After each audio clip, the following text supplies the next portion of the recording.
మీరందరూ కనీసం ఒక్కసారైనా విస్తారాకులో భోజనం చేసే ఉంటారు కదా. తినే ముందు విస్తారాకును ఎంతో శుభ్రంగా ఉంచుకొని నీటితో కడిగి నమస్కారం చేసి భోజనానికి కూర్చుంటాము. భోజనము తినే వరకు ఆ విస్తారాకుకు మట్టి అంటకుండా జాగ్రత్త వహిస్తాము. విస్తారాకులో భోజనం తిన్న మరుక్షణమే ఆ విస్తారాకును మడిచి ఎక్కడో దూరంగా పడేస్తాం. మనిషి జీవితం కూడా అంతే. ఊపిరి పోగానే ఊరి బయట పారేసి వస్తాం. విస్తారాకు పారేసినప్పుడు ఎంతో సంతోషపడుతుందంట. ఎందుకో తెలుసా? అమ్మయ్య, పోయేటప్పుడు పోయే ముందు ఒకరి ఆకలిని తీర్చడానికి తాను ఉపయోగపడ్డాను అన్న తృప్తి ఆ విస్తారాకుకు ఉంటుందట.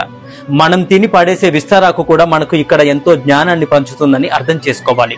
విస్తారాకు పోయే ముందు ఒక మనిషి ఆకలిని ఎలా తీరుస్తుందో మనుషులకు కూడా ఇతరులకు సేవ చేసే భాగ్యాన్ని ఇవ్వాలని ప్రతి ఒక్కరూ కూడా ఆ భగవంతుణ్ణి వేడుకోవాలి. సేవ చేసే అవకాశం వచ్చినప్పుడు మనమందరం కూడా తప్పకుండా సేవ చేయాలి. మళ్ళీ ఇంకెప్పుడైనా చేయొచ్చులే అనుకుని వాయిదా వేయకూడదు. ఆ అవకాశం మళ్ళీ వస్తుంది అనుకుంటే కుండ ఎప్పుడైనా పగిలిపోవచ్చు, మనం ఎప్పుడైనా పోవచ్చు. అప్పుడు విస్తారాకుకు ఉన్న తృప్తి కూడా మనకు మిగలదు. ఎంత సంపాదించి ఏం లాభం చెప్పండి?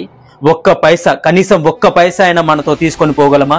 చివరికి మన ఒంటి మీద ఉన్న బట్ట కూడా మనతో రాదు. అందుకే ఊపిరి ఉన్నంత వరకు నలుగురికి ఉపయోగపడే విధంగా జీవించాలి. ఇదే జీవిత పరమార్థం.